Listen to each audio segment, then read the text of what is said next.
Welcome back to the Vision Lab podcast in partnership with Nexum Creative. I'm your host, Ryan Cuffey, alongside my co-host, Mr. Ryan Mosley.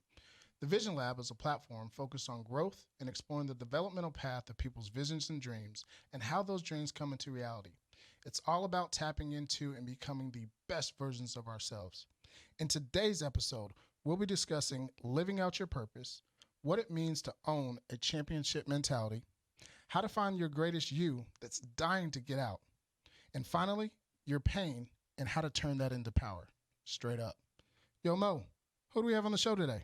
Cuff, today's guest is a native of Fort Worth, Texas. He is a former wide receiver in the NFL, having spent time with the Redskins, the Colts, and the Seahawks. Upon his retirement, he has now become one of the most influential speakers in the world today. He is the head of his own nonprofit organization, Rehab Time. He is a husband and a father of 3 kids. Please welcome the one and only Trent Shelton to the Vision Lab podcast. What up, fellas? I appreciate y'all having me. What up, man? What up? Man, T-Shell is in the building. Yeah. Dropping into the lab. For sure, man. I appreciate y'all. Thank you, sir. Thank you very much. Before we get started, we've been dealing with the pandemic and COVID. So we've been out of our studio for quite a bit. So I want to give a big shout out to our man, Paul Rogers here at Nexum Creative, one of the dopest podcast producers out there. So anybody out there that's looking for a podcast, make sure you hit him up. He's a partner and an ally of the Vision Lab podcast. So big ups to you, Paul. Good to see you again, P. What up, Paul? What's going on, everybody? It's Amen, good to amen. have you guys back. Yes, sir. Cuff, since you opened the faces here. Amen. Cuff, since you opened the door, go ahead and take care of the people who support us on a weekly basis. Let's do it. Thank you again, Mr. Robert Garcia and the family at Farmers Insurance. Edwina Brown and the entire family at Blowing Smoke Cigar Lounge in Duncanville, Texas. I believe the address there is 215 West Camp Wisdom Road. Yes, sir. The good guys, the Definition Cigars. You guys just keep putting out great product and putting pressure on everybody here. You're making a lot of folks nervous. And our new sponsor. Yes, a little drum roll, please. Class A Vodka. Crystal, Tim, your entire family, Yes. the entire crew, thank you guys so much. We are happy to have you aboard as partners, and we look forward to working with you guys and supporting you as this thing continues to grow. Thank you guys so much. Absolutely, absolutely. So, y'all want to get into it? Let's do it. All right. So, first question: do we have T-Shell or Trent in the building? A little bit of both. It just depends on the interview and the question. So I'm always ready to tap into whatever one. All right. So, how do you deal with people that love you the most but support you the least? I understand it. I think understanding is a big part of life. You have to realize, too, some people, they're only going to support you at the level that they know how to support. And so that doesn't always mean that they're hating on you. Some people, are trying to protect you at the same time. So, and also, sometimes support doesn't look like the way that you would receive it. So how I receive support, it might be different than how my friends or how my family show support. But at the end of the day, if somebody doesn't support me, I know it has nothing to do with my success. And that's the thing I see a lot of people do is like they run to the people closest to them first with ideas because of proximity, which is cool. But I think that's like the worst place to go unless that person's a dreamer or a visionary, because you can't bring a vision to a visionary, a person that's not a visionary and expect them to get it. So when I started, everybody thought I was crazy because I'm an introvert by nature. And they're like, what? That's crazy. But I want to just tell people this. You got to stop using that excuse. I know you want their support, but you don't need their support at the end of the day. Love that. Shout out to all our visionaries that are out there. Absolutely. So this is obviously our first time meeting you, and we've seen your videos. You've gone viral multiple times over, right? I am curious, what is your inner constitution, if you will? Like, what do you stand upon when all the dust settles at the end of the day? What do you personally stand on? And just life in general? And however you want to answer. Yeah. So responsibility. It all starts with you. And I'm always standing on that for everybody. I think you got to look yourself in the mirror with anything in life and put the blame on you.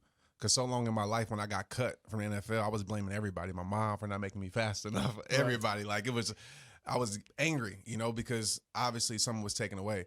And my life changed when I looked in the mirror and said, Trent, it all starts with you.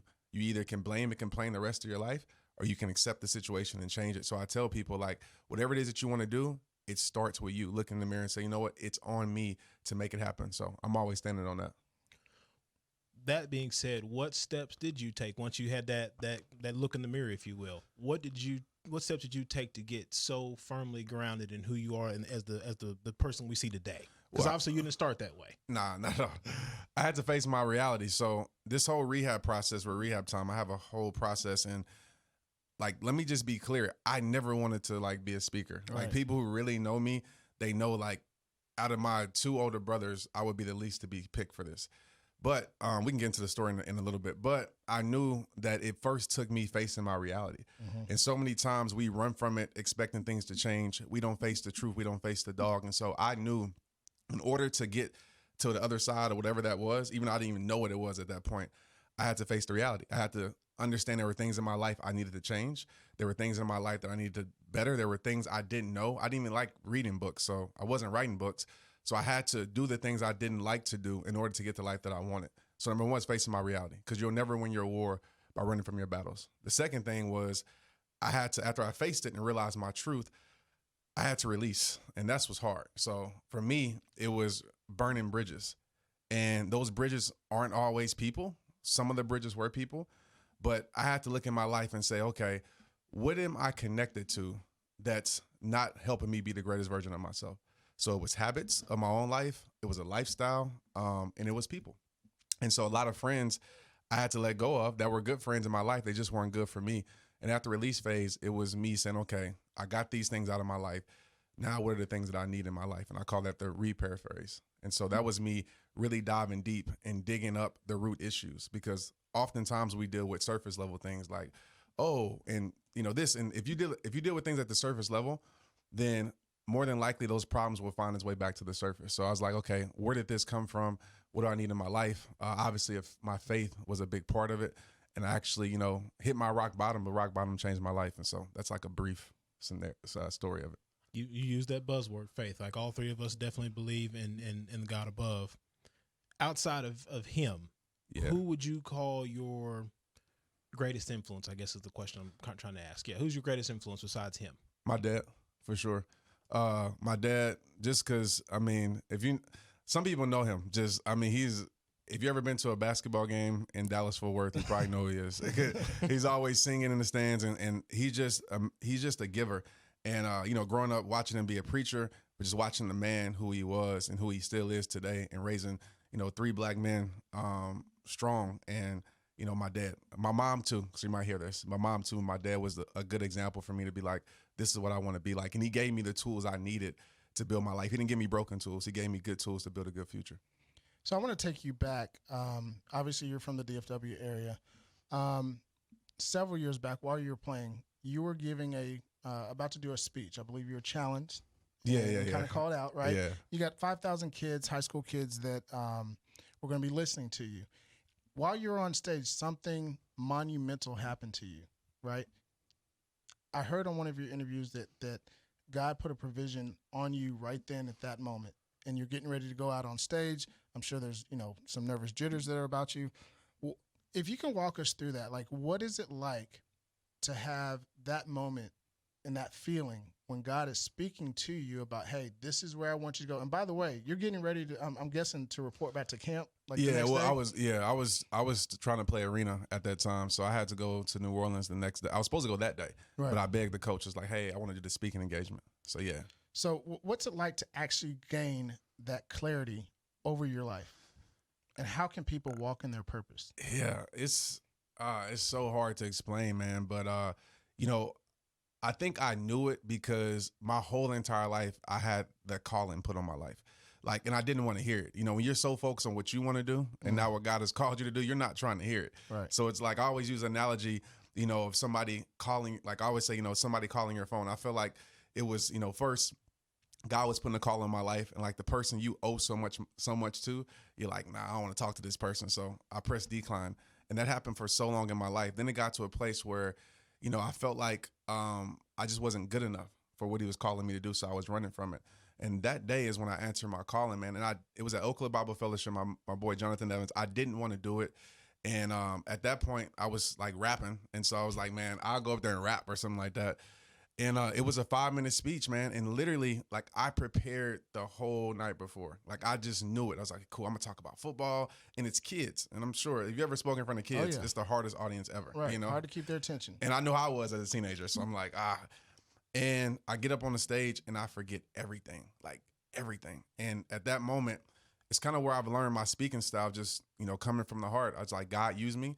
I was like, I can sink or I can swim. And I just came from the purest place. And you know, I knew it was it because in the midst of my biggest fear, I felt confidence in it. And I knew that I was hanging on the football because it was a significance thing. I didn't love football no more. So I knew at that moment I had to let it go, even though rehab time had started, but it wasn't, you know, any traction with it. And so I tell people, man, when you have that feeling of, you know, that you're operating and you can't even explain it and you don't really understand it, you know that's God calling you and doing something powerful in your life. And so I didn't ignore it.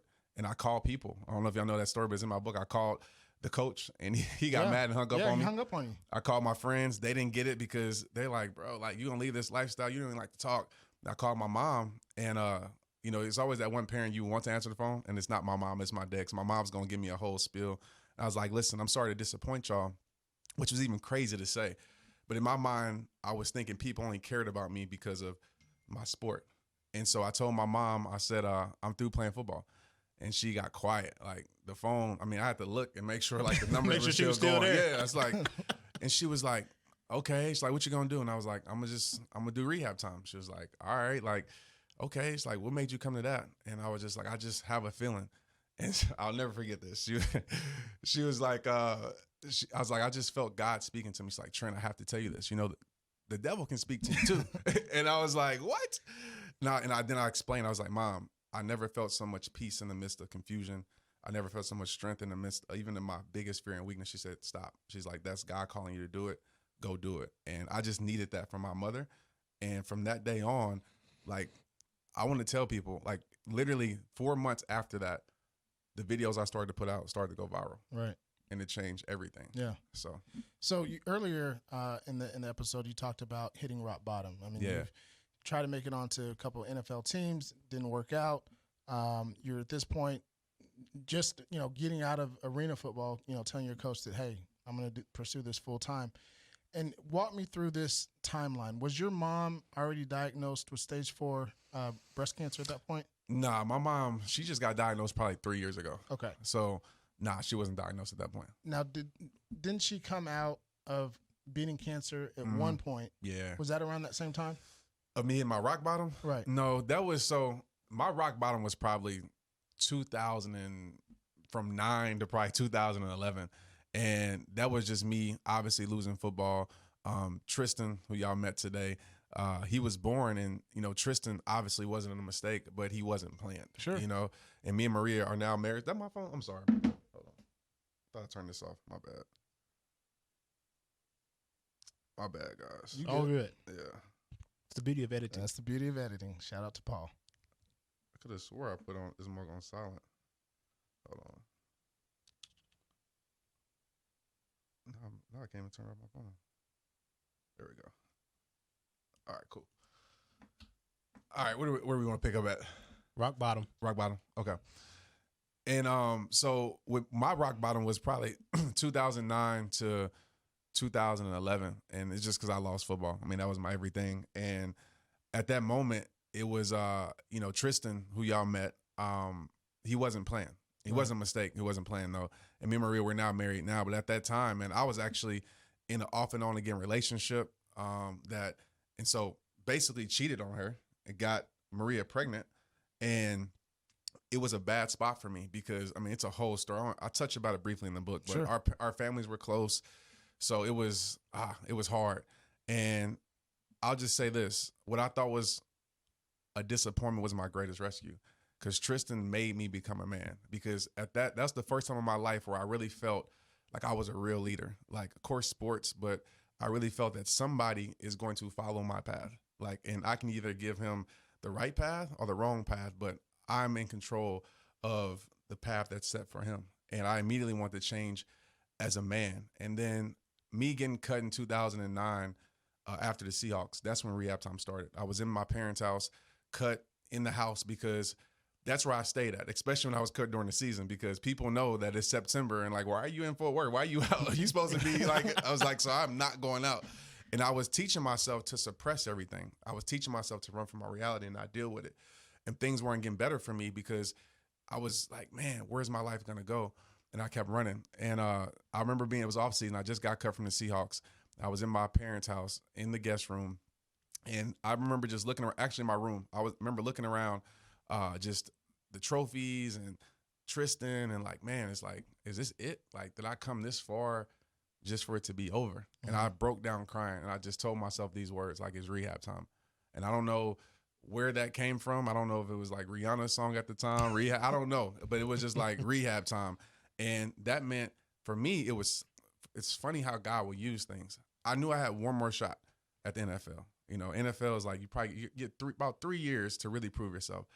I had one more shot. We had a try at UTA with the Redskins. They came out there and I was like, you know what? I'm going to put everything into this. So I was going to 24-hour fitness at 12 a.m. I was eating right. I started to read books, get into my word. And I went out there and I ran a 4.3 and I got signed. And make a long story short, I was on the practice squad on and off. But at that moment, I was like, I know there's something bigger for my life. And so that's when I kind of took that journey. But that was my rock bottom with my life. What I mean, I think a lot of us can relate to that, right? Yeah. You know, all of us are fathers, and just having kids be our true motivators, right? To provide them with the lifestyle that they want, to be the role model that we need to be in their lives. And really, I know you talk about this a lot in your books, but turning something negative into a positive and looking at it from a different perspective. And I think that's amazing. Yeah. So as we push the ball forward, right? Anybody who's seen any of your content, you speak directly to the hearts of people, whether it's somebody who's dealing with something individually, you know, people in relationships, the whole 9 yards. When it comes to a relationship, whether it's you and your best friend, you and your wife, or whoever it might be, you know, Joe Blow, right? How does a person fight fair in a relationship? Fight fair. What do you mean by that? Like, if there's a difference of opinion, shall we say? Because we're all married, Yeah, right? right. We don't have fights or arguments. We have a difference of opinion. I like how you put that. What's the fair way to handle that? Well, I've learned just in my friends and my marriage, it's always taking yourself out of it. And so what I mean by that, it's thinking about the other person. So with communication, anybody can communicate, but few people can connect. And I think connection is a deeper form, right? Connection is oxygen to a relationship. And so say with Maria, you know, she's Filipino, and just by nature, she likes to talk loud. And by nature, I don't know if it was like me listening to coaches. I just can't take people talking loud to me. And so you've had your fill of it. That's exactly. It's like, I feel like, I don't know if it's a control thing. And I told her, I was like, maybe it's something in my past with coaches yelling. I just don't do well with it. And so it took me a while to understand, like, that's just her nature. Like her mom, you know, it's just how she talks. And so we had to just have understanding, like, this is what, you know, I would hope from you to give to me and vice versa. And the times when we argue, I think in any friendship, when it's about, you're not doing this for me, it always doesn't go well. Because I always say, you can win an argument, you can win a fight, but if it's still wrong at the end, meaning that both parties don't talk or there's no communication after that, and you were right, it doesn't make it right at the end of the day. And so I think you have to take yourself out and say, okay, what am I not doing for this person? So if something happens in anything, the first thing I'm telling myself, I'm taking responsibility and saying, okay, how did I put this person in this situation? What could I do to make you better? Because a lot of times in life, we can be so focused on what we're not receiving that we're not focused on what we're not giving. And so I'm always thinking about that first. How can I give more to make you a better person? There comes a point too where you can give, and you're not receiving anything. It's not being reciprocated. And that's a whole other story. But I think that's where you start, is understanding that. That's incredibly deep. You operate at this frequency, right? You talk about giving, and I can feel your energy, right? Positive energy. What do you do when you're around folks, since we're talking about people in relationships, that are energy vampires? Is either I try not to be around them. I try not to put myself in that position. And if I am around them, I'm super protective over my peace. And so I'm not going to allow, so I'll know who a person is. So if I'm around somebody that I know is going to start drama, or I know that's going to be obnoxious, or I know that is a lie or whatever, I know them for who they are. So when I go into the situation, I'm already prepared. To me, it's like football. Like I have a game plan going into that situation to not let people do that. And I'm not afraid to walk away. I'm not afraid to leave. I'm not afraid to step away from the situation at the end of the day. And I know a lot of times it's uncomfortable for people, but I refuse to have my peace robbed just to make someone else feel comfortable in their ignorance. Say that again. I just refuse to have my peace robbed to have someone feel comfortable in their ignorance. So I'm not afraid to, and I know usually when that happens, people play the guilt trip on you and try to twist it on you, but I'm okay with all that because I'll let my character speak. So a couple of weeks back, we follow you on Instagram. You talked about, you put out a post that said, don't confuse what God put in front of you for what you decided to go through. Mm-hmm. What does that mean? That's deep. I think that can be interpreted for anybody in different ways. But for me, read it again. Don't confuse what God put in front of you for what you decided to go through. Yeah. So sometimes we blame God for the situations we put ourselves in. Right.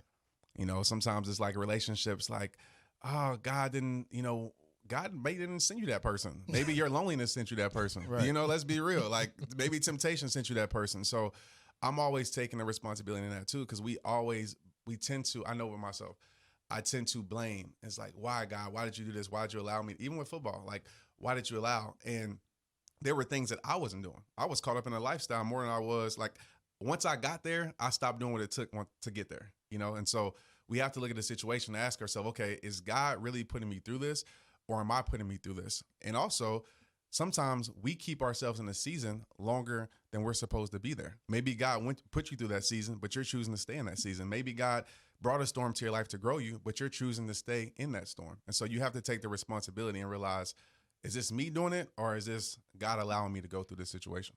I think taking the responsibility is obviously important. And a lot of people will say, okay, that's my fault. Or, I shouldn't have done this and that's on me. We hear all that.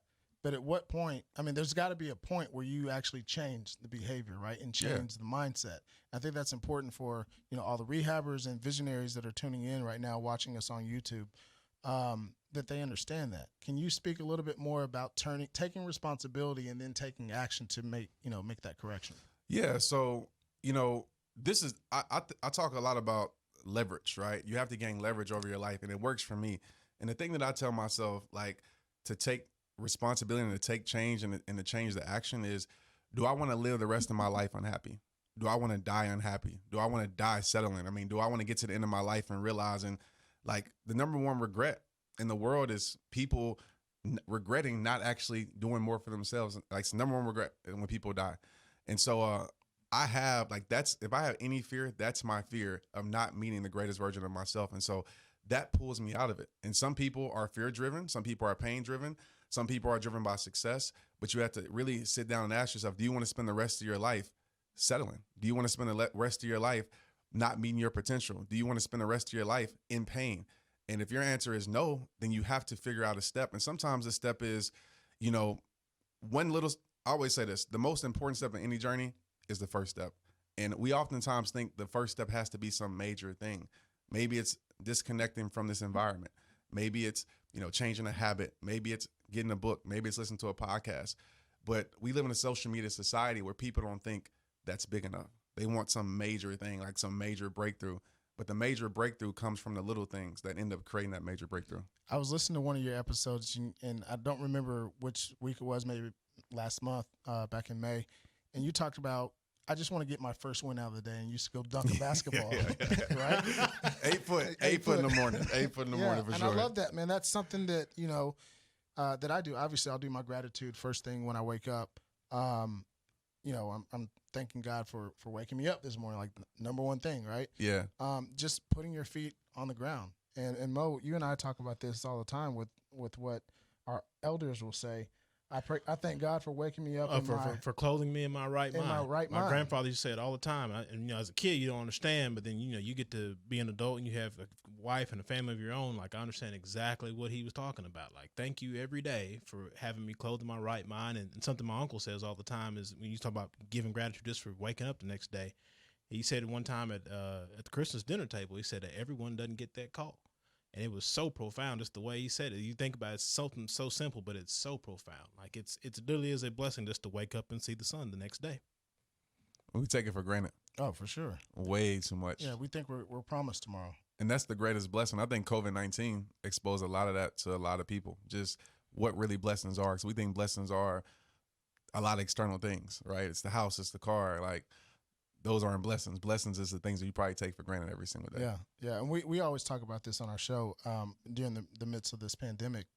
You know, if you're not leveraging this time to make yourself better, getting in the book, getting in the word, figuring out a new skill, a new trade, or whatever it is, you know, don't come out of this season not better than when you went in. Yeah, absolutely. You were speaking about changing behaviors, right? And, you know, I don't want you to expose yourself all the way, but what is something that you still struggle with? Like what's a flaw that Trent Shelton is still working on to make better? Absolutely. I have a lot of flaws, and I always tell it about people because, you know, you see social media and you look up to people and you think they're perfect. And I always, like, I said this today, like, I don't want to be your perfect I don't even want to be your hero. Like, I want you to be the hero in your own life. And yes, I have struggles. One of my struggles is, and a lot of, like, COVID-19 exposed some things that I thought I didn't struggle with. And I'm like, man, I'm waking up in the middle of the night. I'm feeling like a little bit empty. I'm like even questioning my worth. I feel like I was comparing myself a lot. And I was like, man, where is this coming from? So one of them is impostor syndrome. I don't know if y'all know about that. Please explain. Yeah. Okay. So when I first heard it, I was like, you trying to call me imposter? Like, somebody told me, I think you struggle with imposter syndrome, because I was breaking down like success guilt, and like, it's kind of like survivor's guilt, right? It's like you're successful and you kind of feel, and I've always had this, like, you feel like, you know, you might be the one. Like, so me, out of my friend group, I got the scholarship. And then from Baylor, you know, I got a free agent to NFL, but a lot of my friends, you know, didn't get that opportunity. So I always felt like why me, you know, kind of, I don't know. I always tended to suppress even my accomplishments. And it's something I still do today. Like, people give me people be in my inbox and be like, man, like, this really changed my life. And I tend to deflect a lot. And so, anyways, imposter syndrome is basically like, you don't feel worthy for where you're at. And so, you know, somebody that's successful, or say for me in my position, like, I might be like, dang, like, why? Like, I don't feel like I work hard enough to be this person that is a top speaker around the world. You know, I might look at my flaws of me maybe being lazy one day, and that might magnify and be like, man, like, there's people who work harder than me that deserve this. And so it's real. Like, a lot of people struggle with that, especially like people that have even just been successful, or even parents too. Like, you just feel like you don't deserve what you have. What's the responsibility feel like to be an influencer and a change agent for so many people across the globe? It's a lot of weight. It's a lot. And I tell people all the time, like, I'm glad that God gave me the shoulders to be able to handle it. And, but it's a lot. You know, if y'all watched the Michael Jordan documentary? Absolutely. Did you hear the part when he was like, Y'all never won nothing? Well, that, and he was like, I think he was sitting in the room and there was like, yeah, people want to beat me for a day, but I want y'all to beat me for this long. Mm-hmm. You know, and it's so true, because there's so much I can imagine, of course, that comes with Michael Jordan, but there's so much that comes with it. I mean, every single day, if I pick up my phone right now, it's people needing me, right? Every single day. And if I don't respond, so I can respond to 100 people. I spend an hour of my day just hitting back people, voice messaging. There could be one person I don't respond to, like, oh, you're fake, or you're a fraud, or you don't care about people. And so all of that pressure mixed with, obviously, I have a family. Obviously, I have to work on myself. And so it gets tough, man. It's very hard, and you have to really be honest, transparent. You have to work on, you know, your habits. You have to work on all these things. You have to have at least a counsel you can go to be able to have this type of therapy to talk through things. But it's tough, man. It's a lot of pressure. And even with content, like, people expect you to put out content every single day. And as an influencer, as a creator, it's like, so I'm gonna just be super transparent right now. Yes. So What like, you're really saying is, I'm not a printing press. Like, you don't just flip the switch and just, you know. I don't. Yeah, I'm not a machine. Like, I don't. This comes from somewhere. Exactly, because I know what I can create to go viral. I mean, to me, it's a simple formula, especially where I'm at right now. And sometimes I'm always creating from a pure place, but there's certain things, like a music artist, right?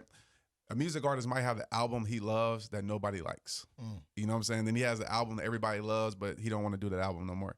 And so I think as a creator, you can get to that space where you know what moves people, you know what people want, but that's not what you want to give. And so this year I made a decision to like really tap into giving the world what I want to give the world, you know, at the same time, and talk about the topics I want to talk about. I know people want to talk about self-worth and relationships, and I love talking about those things, but I'm not in that space right now. So I'll sprinkle that in, but I want to talk about the things I want to talk about. And it's people like, man, I want this content and you change and all this stuff.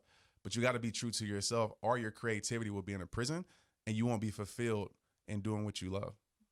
Wow. I don't think it's not, I don't even call it change. It's really, it's personal growth. Exactly. It's one of those things like, you know, the music artist. Exactly. Like I've heard artists say like, I made this album for me. And then you look up, it doesn't sell anything, but that's like their most prized piece of work versus the thing that they just slapped together in 2-3 months. And they're like, that's what made them big. And then you go to their concert, they don't even want to perform anything off of that album. Exactly. You know, you talked about this before. You know, obviously you've got kids and a wife and a family, and there's got to be those moments of respite, right? There's got to be those moments where you rest. There's got to be moments where you're giving to your son, right? And your wife and what have you. So how do you balance that? So my friend Jonathan, I'm not going to take credit because every time I say something, he's like, I told you that years ago. He's the one that keeps you honest. He keeps you on the ground, man, doesn't he? That's my boy. And just mentorship wise, I always go to him, especially in my spiritual walk. But I had him on my podcast, and I asked him that question because I mean he has, you know, like 6. I'm getting more kids than he has. There's like 5 kids, a lot. And he really pushed me to have my third. He's like, you need to have more kids. You're never gonna regret it as you get older. And I was like, I'm done right now. But he told me, he said, when your priorities are out of order, your life will always be out of balance. And that always stuck with me. And I'm a person, like, for me, success means absolutely nothing. Success to the world means absolutely nothing. You're not successful to your world. And there's so many people that will leave their family, leave everything behind just to get some gratification, just to be successful. And I've always refused to be that person. So for me, it's always been a struggle. Even when I'm traveling, I'm like, I'll say no way more to great opportunities to be able to be a coach on my son's football team, because to them, I'm just dad. I'm not Mr. Rehab time. And so I'm always thinking about that. So my priorities are first God, family, and then rehab time. And so if it's taken away from my family, I'm willing to sacrifice the growth of rehab time for my family, because I know at the end of the day, if I talk to the 90-year-old Trent, as I always like to say, the Trent that's old, he would tell me that when you get here, what's going to matter is family. It's not going to be social media. It's not going to be all those things that people love. That's great. But what's going to matter are those people that are really going to be there for you at the end of the day. You know, and that's sound advice. It's on point, right? But for those that don't have 2 million Instagram followers and kind of want that life, and they're on that hustle, they're after that dream, like you're there. Yeah. You know, and so when your priorities are out of order, you know, your life is out of balance, right? But how do I seek my dreams and pursue my passions while still trying to maintain some sense of balance in my life?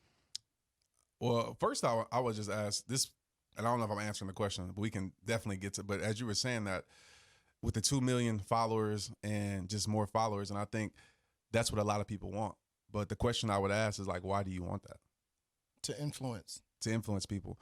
That's another thing too. You can influence people with 100, with 200, with 300, with 1,000. I know we want to grow and we want to progress, but oftentimes we tie a number to how we influence. And I always say impact over numbers, mission over mentions, even your purpose, life, right, over likes. And I know it's easy for me to say, but literally, like, I started from the ground up, and I tell people all the time, sometimes the more followers like they say, more money, more problems, more followers, more problems, right? And it's just a lot that comes with it.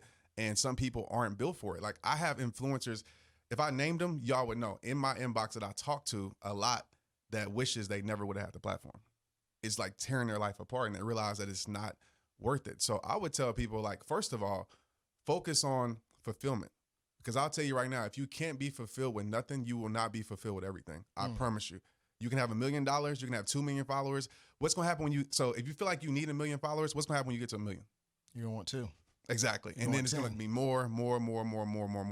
Same thing with money. I'm not saying that don't go seek those things and grow, but if you can't find a place of fulfillment where you're at right now, it will never be enough. And you will be on a hamster wheel, and I promise you, you will end up losing yourself. And so I would tell the person listening to this, like, what's going to fulfill you, what fulfills you. And once you have that solid foundation, then everything else, you're able to deal with it more. You know, because if I would have got all of this overnight, I can tell you 2011, 2012, I wouldn't have been prepared for it. 2015, I don't even know if I shared this before, doing a 32 city tour, our own tour. I mean, like own tour where I'm setting up the merch. I'm bringing the bags off the plane, you know, just grinding and going, which I loved. But at the same time, I wasn't taking care of me. At the same time, I feel like I was chasing growth so much that I wasn't even working on my own growing. I don't know if Andy Mineo said this, but I'm probably messing it up, but it's kind of the similar thing where it's like, I've been talking about God so much instead of talking to God. You know what I'm saying? So I felt like I was chasing growth so much, talking about it so much that I was neglecting myself, and I was eating bad, all these things. Like, shout out to any music artists on tour. I don't know how they do that every single night. Like, shout out to them, because I was just going weekends, you know? And I literally would go speak on stage. It got to a point where I would speak on stage and cry backstage. Wow. Like, literally in tears. Wow. And feeling like I was cursed with my blessing. And that's like the worst place to be at in life. And it's because all of these things that I really didn't want came into my life overnight. And so for the people listening to this too, that you want that thing overnight, please, you don't. You want to have a process. You want to go through the ups and downs, all of that, because when it comes overnight, you're probably not going to be ready to deal with it. And 100%. I went to quit. And I literally went black, went straight black off of social media for 2 months. People thought I was dead. They were in my inbox like, where's Trent? Because I was consistent every single day. It's like, if something happened to him? But I just stepped away, and I just had to refocus myself and say, I'm never going to get to this point again where I feel like I have to do this, or I'm feeling pulled and I'm losing myself in the process. And so I just say focus on fulfillment, because peace and fulfillment is what we really, really want at the end of the day. So you're obviously very in tune with who you are, right? Yeah. How does a person who is working to get to some semblance of the level you've achieved at this point in the game, how does a person train their mind, right? I've been taught that the mind is literally the most powerful weapon in the world. And to me, personally, I think it's amazing what the mind can do, but yet it's something that's so fragile as well. But how do you train your mind? Like, how do you get to this where, like you just said, like, I went black. You realize personally something's not right. I got to stop. Yeah. So I think it was my past just hitting depression before and becoming emotional, intelligent and self-aware. And I would encourage everybody that's listening to this podcast, like, read books, listen to podcasts. If you don't like reading books, listen to audios or listen to podcasts of understanding your emotions, understanding your triggers. Like, sometimes, especially as men, even black men, I know mental health now is being spoken about more, and I'm happy for it. But a lot of times, you know, I had a friend that told me, and I used to say this too, is like, I can handle a lot. And I used to think that was like a good thing to say, but it's not. Because if you can handle a lot, that means you're having too much in your life. Like, I don't want to be able to handle a lot. I want to be able to handle a little and be able to understand those triggers, understand those emotions, and be able to change it. And so one of the things that really helped me with developing, outside of me putting myself in situations, so I'll just say this, training my mind for fear, I go attack fear. Just simple. You run to it. The thing that I did, I was afraid, I don't know if y'all heard this story, but I was afraid of heights. And so what happened was, one of my closest friends, he actually prints all my t-shirts, Kenneth, he bought me a gift. And I guess he was like, hey, like, you know, everybody's buying you stuff. I know you don't like gifts anyway. I want to get you something that you never did before. And he was like, what have you never done? And I just gave him a list of stuff. And this wasn't on the list. And literally he bought me a skydiving pass. Oh. And skydiving right there in Hillsborough off I-35. And I'm like, bro, like, out of all gifts you bought me, like, I was afraid of heights. Like, I'm not doing no skydiving. You tripping. And so obviously, you know, I ain't trying to look scared. So I was like, all right, cool. But what I did was, there's like a weight limit if you do a tandem jump. So I was like, okay, I'm like 10 pounds away from it. So I tried to like eat everything, right? I tried to do all of that. And it didn't work. I guess my metabolism was high. It didn't work. Make a long story short, we get there. And while we're in the plane, this taught me about fear. While we're in the plane, it's 2 jumps. And I didn't know this, but the first jump is 8,000 feet, which just seems crazy. They stop, they open the door, and the first guy goes out. I'm like, all right, cool. So I'm trying all these, you know, like affirmations, like, you got this. Trying to, it wasn't working at all. And so I'm like, okay, cool, let's go. Like, it's only one way out. And so I pull, and the guy that you're tied to, like, he held me back. Like, what are you doing? I was like, let's go. Like, let's just do it. And he's like, nah, this is the first jump. Your friend paid for the 15,000 foot jump. And I'm like, I looked at him like, and he was like, what? Like 8,000, 15,000? What's the Something, difference? yeah, you're gonna die anyway if something don't happen. So you might as well like go all for it. We get to 15,000 feet, and I just had this epiphany, and I teach on this today about fear. So I started just to analyze like why I was so afraid, and obviously common sense. Like, what do you think I was thinking? Death. Yeah, death. Like parachutes, the worst scenario possible, which statistically is not gonna happen, right? But I was thinking about that, so I started thinking about all the times in my life where I felt massive fear. Public speaking, obviously that's number one fear. What do you think I'm thinking? I'm gonna mess up. People gonna judge me. And so I was like, man, like I'm creating a negative experience before I ever experience it. So why would I ever go through it? And we train ourselves with that so much. So fear for me is creating a known result from a situation you haven't even experienced yet. And so what do? If fear is a door and I have a negative experience on this side, I'm never gonna walk through that door. But if I say, okay, something positive, it might not go the way it's supposed to go, but I'm gonna get something out of it, more than likely, I'm gonna walk through that door. Right? If I'm telling myself I'm going to lose before I step in the ring, I'm probably not going to step in the ring. You said, what's the point even putting on the gloves? What's the point? And so I just said, okay. I just hacked my mind and was like, this is going to be incredible. I thought about my brothers because, you know, I'm the baby boy. So even to this day, like I like to do things they scared to do, you know, just the bragging right. Show them up. Exactly. And so I used all of that stuff. And the main thing I was like, man, if I do this fear, which one of my biggest fears, this is leverage every time I hit fear in my life. So I changed it, jumped out. I encourage everybody to skydive. Most incredible experience ever. I even went, you know, skydive in Dallas. Oh yeah. They have the free fall. So I went they there. got one here in Fort Worth too. Oh, they do? Yeah. Oh, I went there next. I just started going crazy. I was like, I want to just keep going. And I was like, man, same thing with public speaking. I started changing the narrative. And I realized with public speaking that a lot of people feel fear, and even myself, because you're focused on yourself and you're being selfish. You can't be a servant by being selfish. And so as a speaker, I realized the more I focused on myself, the more I felt fear. So now I tell myself, even when I'm feeling these emotions, before I do anything, focus on serving, get out of yourself and stop being selfish. And you just change the narrative. And that's helped me get over fear. And so that's a part that I do. And so to answer your question, I go attack fears. So if I feel like I'm afraid to do something, I go do it. If I feel like I can't do something, I go prove myself wrong. If I feel like it's impossible, I put myself in my impossibilities all the time, because I know that as long as I got breath in my body, I might not accomplish it the first time. I can keep coming back. So if you attack fear, there is a certain part of you, and you correct me if I'm wrong, there's got to be a certain part of you that is comfortable, for lack of a better word, with pain. Absolutely. I want to make sure I say this so I don't confuse you. To the person who is not comfortable with even the concept or the thought of pain, let alone actual pain, what do you tell that person? With any strength, with all the strength in that person's life, what has built that strength? That's what I would tell them.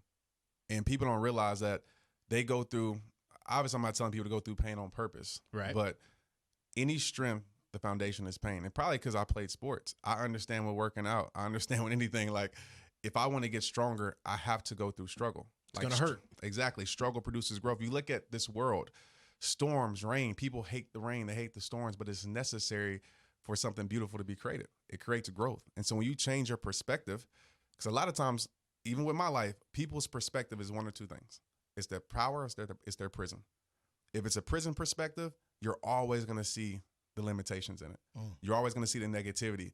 A prison perspective, and I'm sure y'all have heard this from people, is this is the number one excuse I get all the time. Trent, that's easier said than done. Yeah. And I'm like, that's the dumbest excuse ever. Everything in life is. Everything. Cooking food, driving to work, you do those things, even though it's easier said, no, you do it. Why? Because you understand if you don't show up and go do those things, or it's important to you. So you understand that it's easier to say, I want to cook food than actually going to cook it, but you go cook it because you're hungry. And so it's the same thing with your life. Once you get to the place of, and listen, this is when people have to like really dive in deep and understand what they want to do with their life, because I cannot change a person. When people call me a life changer, that's absolutely false. I'm not a life changer. I'm a seed planter. I cannot change a person. I can influence change, but it's only a person that says, okay, I want to change my life, that can create change. We can't change lives. People have to change their lives. We can influence them. So when a person gets to the place where they're really sick and tired of a situation, because at the end of the day, you can either accept it or you can change it. You can do something about it or you complain about it. And the thing that I love to preach. I preach this to myself. Stop complaining about the things that you're allowing to take place in your life. Mm-hmm. Stop telling yourself the same sad story over and over and over, because it comes to a point people are going to stop feeling sorry for you. People stop feeling sorry for me when I got cut. And life goes on. You have to figure it out. And so this is what I'll tell you. Stop saying easier said than done. Say no matter how hard it may be, no matter how impossible it may seem, you have to get it done. And what's the have to? When you have a have to, think about the things we actually do and go through when it's a have to for us. Just think about it. As a human, we will do anything. When it gets that serious for you, whatever it is in your life, you'll find a way. So true. So true. I mean, you get up, you go to work, you figure out a way to put food on the table, clothes on your kids' backs, roof over their heads, so on and so forth. Just think about work, right? Yeah. You go to work and say especially in around here, there's traffic, there's a wreck. Do you just, it's a wreck and go back home? No. You figure it out. Yeah. You find a way you ain't never even heard from. Like you create a way. Like, dang, like I didn't know this way existed. And I tell people it's the same thing. Like when something is that important to you, your brain, you will figure it out. It's just that we don't have that much. We say it, but do we really mean it means that much to us? Because a lot of people say they got dreams, but is that your dream if you're treating it like a hobby? You know what I'm saying? Like you can't have, halfway effort and expecting full-time results. Right. You speak from the heart. You speak with so much passion. As a motivational speaker, as a change agent, as an influencer, who are some of the folks that you look up to in that game? In personal development space? Yeah. Let me see. Let me rip off some. E.T. Oh, yeah. for sure. Who does Love Eric. right? Shout out to the hip hop preacher. I like, man, it's so many people because I'm literally a sponge. Like I like a lot of like people, just even people you don't know. Like I would literally take that in and receive it. Tom Bilyeu. Yeah. Tom is dope. Tom, I'm putting this out there right now. We want you on the show. Open we want invite. you on the show anytime. Well, you got two people that's connected to him now, so we'll I saw put the that. word. I Yeah. saw that. It was today, wasn't it, or was it last week? Trucks. Yeah, last week. Yeah. Okay. Yep. Yeah, I saw that. Yeah. So John Maxwell for me. Oh yeah. Reason with John, like I love the way he writes, and he was the first personal development book I ever picked up, and I got to meet him, speak on the stage, which was super dope. Les Brown, yeah, it's crazy because on a leadership stage, it was like, and this is when I have to like, even today it's hard for me to understand because I never see myself as people see myself, right? I never I'm Trent. And That's because you're in it too. Yeah. You're in it because there's a certain part of what it is you have to do on a daily basis, or whenever you get to those stages, like you can't afford to have the perspective of the person sitting in the back of the room. You got to be in it. Exactly. And so I got to speak. It was the CEO from Delta that was there. I think it's Ed Bastian. Rachel Hollis was there, and me. And it's just a leadership thing. And I was just like, man, this is crazy. Like the guy that I looked for leadership has brought me to his stage. Another big moment was speaking on the stage with Les Brown. And so that was crazy too, So then Tony, I mean, the list goes on. I mean, just the stage I've been able to speak to, but like I'm influenced by so many different people. I mean, Prince EA is a creator, which is super dope. If you don't know Prince's work, I mean, so many people. So what type of books outside of yours, and we're going to get into what you've got going on here in a second, but what type of books do you like to read? So I like to listen. More. So I am that guy, but I'll read too, but I like to listen. It's just efficient. I can get through a book when I'm driving, whenever. But I'm really big right now, and I don't even know the titles. 'Cause I don't know if y'all heard of the app. I think it's like Binkus or Blinkus. It's like basically like it's a cliff notes of books in like it's 12 minutes, and they audio it. So literally you can get like the meat of the book. Like even in my book, there's so many stories in there. Basically they'll take the meat out and be like, this is what the book is about. So I've been doing that a lot lately, but some books that really I feel were super dope was You Can't Hurt Me by David Goggins. Yeah. When we first started our podcast, and you can ask Mo, I mean, I would talk about Goggins probably 3 out of the first 5 or 6 like, episodes. man, his David Goggins guy must be Superman. Good Lord. He is. Do not listen to him if you like running or something, because he's gonna make you think that what you're doing is nothing. Like I remember I was training for a half marathon. I'm just like, man, I got 6 miles today, and he telling me what he doing. I'm like, dang, I need to run 12. Yeah. So that book is awesome.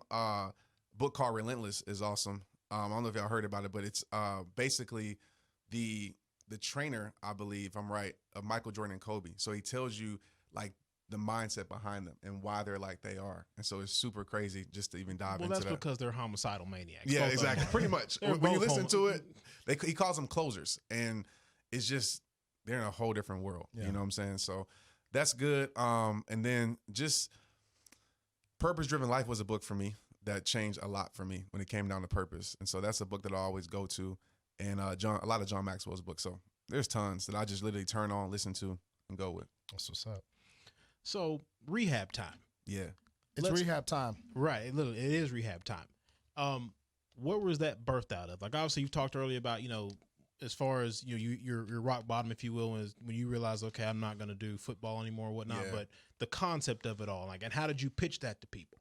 Yeah. So the concept of rehab. So when I first started, obviously people was like, they gave me that look. It was like, oh, like, what drugs have you been on? Like, what you rehabbing from? And, like, obviously there's things that I did that I feel like I wasn't addicted to. Like, I guess that's what most people say. But, That's what every addict says. exactly, right?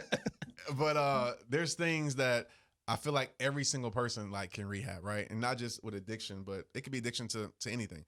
And so, but the word rehab came from sports, right? So when you're injured, like, I hated rehab because it kept me out the game. Mm-hmm. And, like, if you don't do rehab right, rehab requires patience. Like, there's so many times where I'm good. I went back out there and, like, sprained my ankle even more and, like, was out even longer. So it came from that aspect of, like, having a trainer. And for me, it was faith, right? God's my head trainer. And there's just putting strength into a weakness. That's what rehab time stands for me. Putting strength into a weakness. Whatever that weakness is, it could be mind, body, and soul, putting that strength into it. And what really, like, was, like, the founding, like, drive behind rehab was one of my best friends committed suicide. And my teammate, my roommate in college, and it just, even to this day, it's surreal because I know he's more alive in my life ever because of what's going on. But it was my promise to him. It was 4th of July. I was out partying somewhere, got a call, and the girl, she went to school with us, and she was like, "Hey, Trent, what are you doing?" And I was like, "Well, I'm out." And I was like, "I'll go outside." So she says, "Hey, Ant is in here." I'm like, "What are you talking about? In where?" Like, Ant who? It's like Anthony Arline. It's like, he's in here. And I was like, "What are you talking about?" And she's like, "I can't really tell you this information. I'm going to tell you. Like, I work at the coroner's office. He's in here." Wow. And I'm just like, wow. Like, I stopped. And our other best friend, he lives in Dallas. I was actually with him. And I was like, I put her on speakerphone. And we just looked at each other because literally 2 weeks before that, it was just a really urge on my heart to hit him up. Both of us. Like, we need to all get together. But I never followed through on it. And, when I heard the reason why, well, I knew the reason why. Because even in college, he showed signs of it. And it's a lot of people are like, why do you talk about relationships a lot? Well, he wanted to kill himself because a girl left. And then he had struggles. And I can't ask him, but he had struggles with relationships. And I think that's the reason. And also he walked away from football because of a relationship. And so he was in the military, and it broke my heart. And so when I went to his service, I was like, "Bro, I should have been there for you. Like, if you ever lost anybody, guilt is the first thing." And I was like, he wouldn't want me to live like this. So I told him, I promised him, was like, I'm going to live the rest of my life, which was uncomfortable, which was my fear, being an ear for people and a voice for people. So when people hear me talk about a lot, like, "Trent, you always talk about removing people from your life," or all these things, the reason being is because he took his life because he had the wrong things in his life, Wow. And so that's where that comes from. It's not that I want you to not have friends or not have relationships, but there's an influx of people, like, throughout these years. I would say 90% of people want to end their life because of a relationship or because of some type of loss or a job or something like that. That's not going right. And so I just dedicated my life to helping people and be that ear for people. And it changed my life. And of course, millions of people's lives across the world because of that. That's heavy. That's heavy. Let's lighten it up a little bit. Yeah, for sure. So you've got an apparel line. What's it like going from, influencer, motivational speaker, and then putting your CEO hat on for, your apparel line? Yeah, man, it's a learning process. there's obviously things that you're great at, things you're not great at. You know, I'm not great at structure. I'm just not. I'll tell people right now, like my wife, she's a structure head. I guess she balances out. I drive her crazy with that. Like I'm a freelancer. Like I'm a free spirit when it comes to that. I just hate structure. Like I said, maybe it's because of football, like 8 a.m., blah, blah, blah. But I know I need that in my life in order to grow it. And with the merch, the thing about Rehab merch, people don't understand this. Rehab merch was the start of Rehab time too. Like that was when I left football, I didn't have a lot of money at all. I was looking at the email and I was actually arguing with Maria about paying for Tristan's daycare. He was an expensive daycare. And I was like, I don't have $150. And we like looked at that and literally like broke down like, man, look how far we came. But like literally she was holding it down. And I salute her for that because at times I was just baby daddy to her, you know, and she could have kicked me while I was down. She'd have every right to, but she held it down because she believed in, you know, this vision. And so what I did was like, okay, well, what can I do? You know, we were making music around here. Like I was even a party promoter out here. We had Shelly World with it. We called it all these things. So I was like, man, let me get some shirts. And I talk about Kenneth, and he runs DFW Inc. If you need shirts, he's a great guy to go see. But he blessed me. Like he sent me my first order like a year ago, and it was 12 shirts. Like, and I was excited about those 12 shirts, $100 and some. Now I ordered like 1,000 shirts at a time. But I took those shirts and literally I would sell them out the back of my trunk. I would hit people up on Facebook like, hey, what shirt you need? And I would send them. It was such a hard process. I was doing it the wrong way. I would send them a PayPal invoice. Half of the people wouldn't pay it. And I was wasting my time. You know, all these things. I was writing every name on the USPS. Such a process. But that allowed me to have revenue for Rehab time. And so I would invest that into an event where 5 people will show up, 10 people will show up. I would do live conversations literally across the United States where it would be, I would like rent out a room like this, or I ask like, hey, anybody have a connection? Literally be 10 people show up, maybe 5. And I would lose money. And so that whole process with merch and why it's so near and dear to my heart, which I had to like hire somebody because I didn't want nobody to touch it. That was like my baby. Mm-hmm. But I realized it won't go to the level it needs to go if I'm still in the process so much. But yeah, it literally built Rehab time financially since 2010.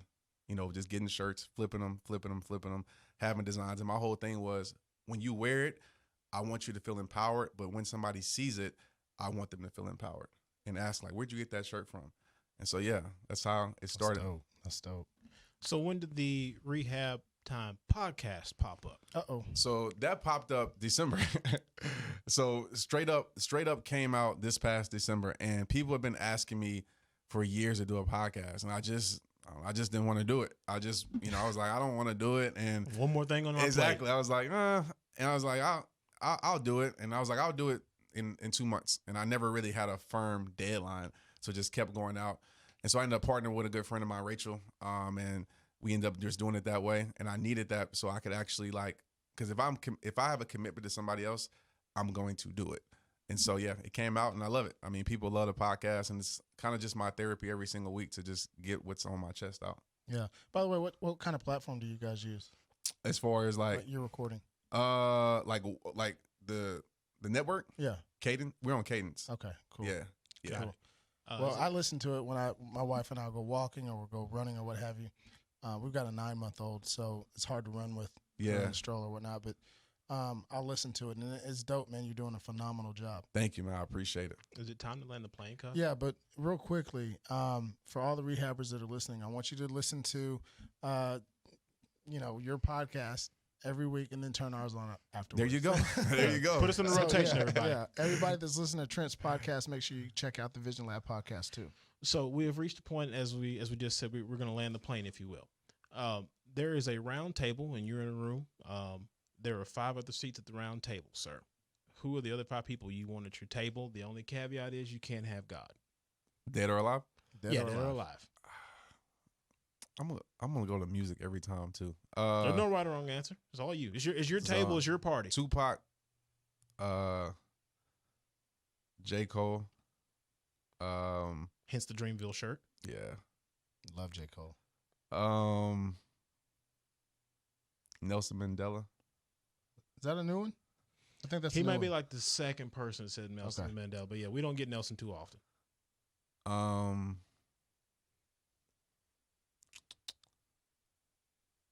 Dang. This might have been the hardest one we've asked all night. This is definitely because I'm really thinking. Let's see. Let me go with a sports player. You got to have Kobe. your man. Kobe. You got to have your man that you talked about that just passed away. Oh, So- and so- yeah. yeah. Well, yeah. If I can bring people back, absolutely. I mean, Yeah, it would anybody, be my dead or alive. yeah. Oh, yeah. I mean, I'll just say everybody in my family that's died. My grandmothers, everybody, right? Like for sure. But I guess people who like people would know. Kobe would be 4, and 5 would probably have to be.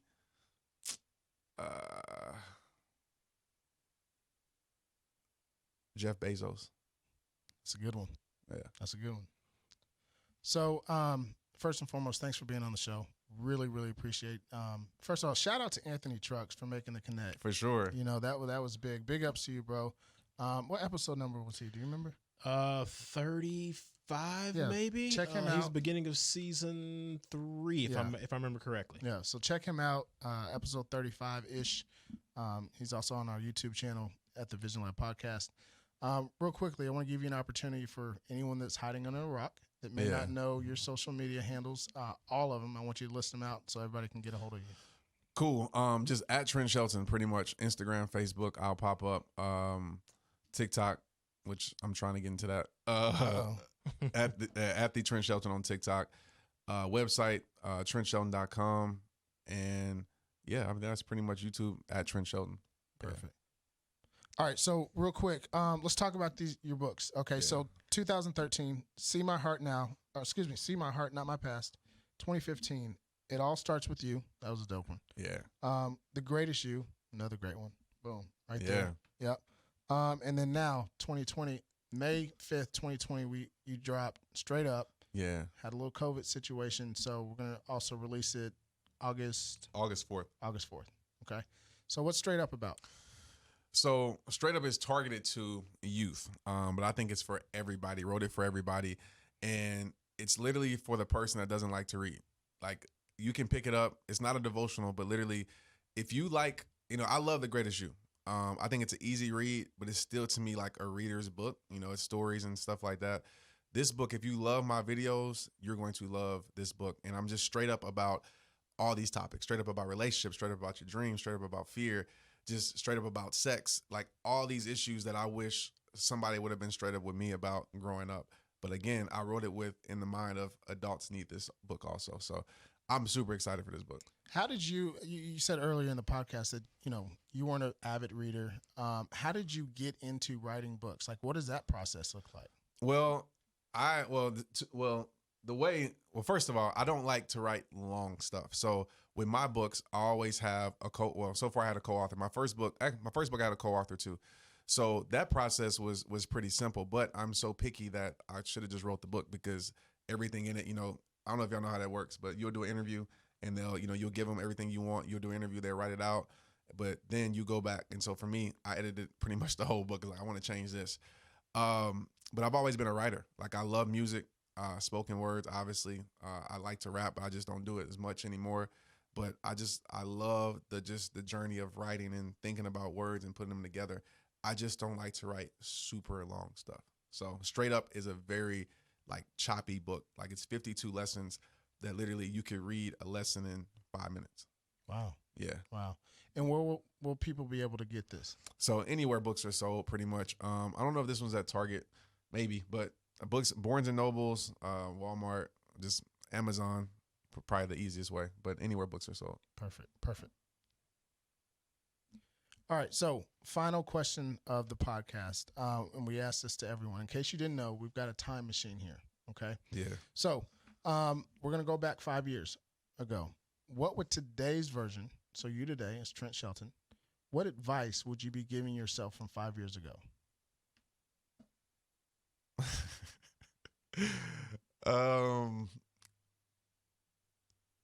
And today, right now, You're looking back 5 years ago, talking to the younger Trent. Prepare for 2020. Oh boy, ain't that the truth? Yeah. Corona. So I would definitely say that. Prepare for 2020 in a way of, in which I did, but financially, everything with your business, just make sure everything is on point, because 2020 is going to be a year where a lot of things are changing and are going to change. So just make sure you're mentally sound, Your business is sound. Everything is sound. Your relationships are sound because 2020 is going to challenge you. It's dope. All right, now we're going to fast forward the clock 5 years from now. So you're 5 years older. What's the older version of Trent Shelton? What advice is he giving you today? He's telling me to do the things that I truly want to do before I might not ever get the chance to do them. So that's traveling, that's creating certain things, not being afraid to push the envelope. So really tapping into more of, as you said earlier, just the T-shell version of the version is just like, I'm going to go get it. I don't really care what people say, what people think, and just really just be that raw and just do what I want to do. Dope. Absolutely love it. It's been a pleasure, man. Thank you, brother. I appreciate y'all, man. This is amazing. Absolutely. For Thank sure. you. For sure.